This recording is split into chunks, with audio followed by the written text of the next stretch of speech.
Hello বন্ধুরা, চলে এসেছি ধারাবাহিক অনুরাগের ছোঁয়ার আজকের পর্বের আপডেট নিয়ে। আজকের পর্বের শুরুতেই দেখা যায় একটা ছুরি ব্যাগে ভরে রুডিকে খুঁজতে বাড়ি থেকে বেরিয়ে পড়ে সোনা।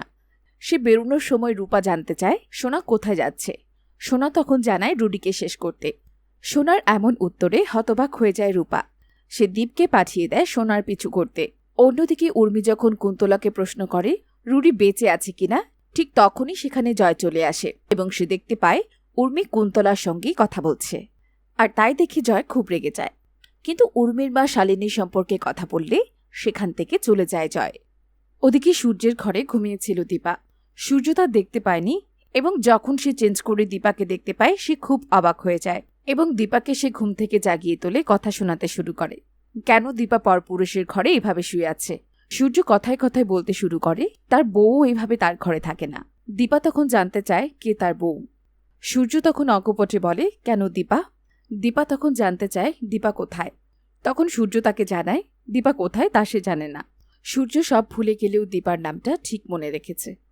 তখন দীপা সূর্যকে বলে আমি তো দীপা, আমি আপনার ওয়াইফ। কিন্তু এই কথা বিশ্বাস করে না সূর্য, কারণ তার স্ত্রী দীপা এরকম শাড়ি পরে না। সে 3 পিস পরে এবং মাথায় বিনুনি করা তার। সে খুব হেল্পফুল, সবাইকে সাহায্য করে। দীপা অনেক কিছুই বলে মনে করাবার চেষ্টা করে সূর্যকে, কিন্তু সূর্য কিছুতেই মানতে রাজি নয় সেই তার দীপা। ইতিমধ্যে রূপাও সামনে এগিয়ে আসতে চায়, কিন্তু তাকে বাধা দেয় দীপা। এরপর সূর্যের বিছানায় দীপা ঘুমোতে চাইলে সূর্য তাকে সেখান থেকে চলে যেতে পারে, কিন্তু দীপা সেখানেই শুয়ে পড়ে।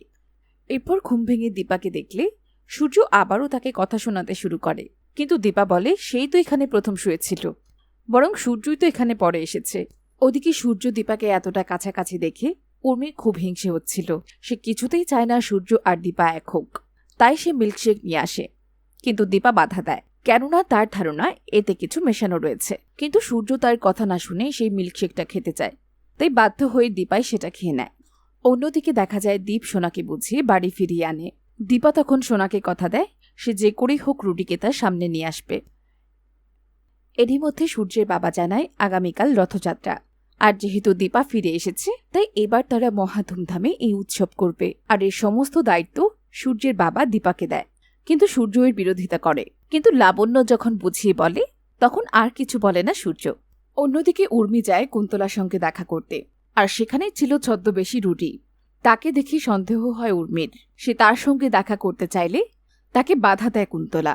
উর্মি জানায় দীপার জন্য সে ঠিক করে ওষুধও খাওয়াতে পারছে না, তাই এবার কুন্তলা উর্মিকে একটা ডায়েরি দেয়, যে ডায়েরির প্রতিটা পাতায় ওষুধের ডাবল ডোজ দেয়া রয়েছে। কোনোভাবে হাতের মাধ্যমে সেই ওষুধ সূর্যের মুখে গেলেই আগের চেয়ে আরও ভালোভাবে কাজ হবে।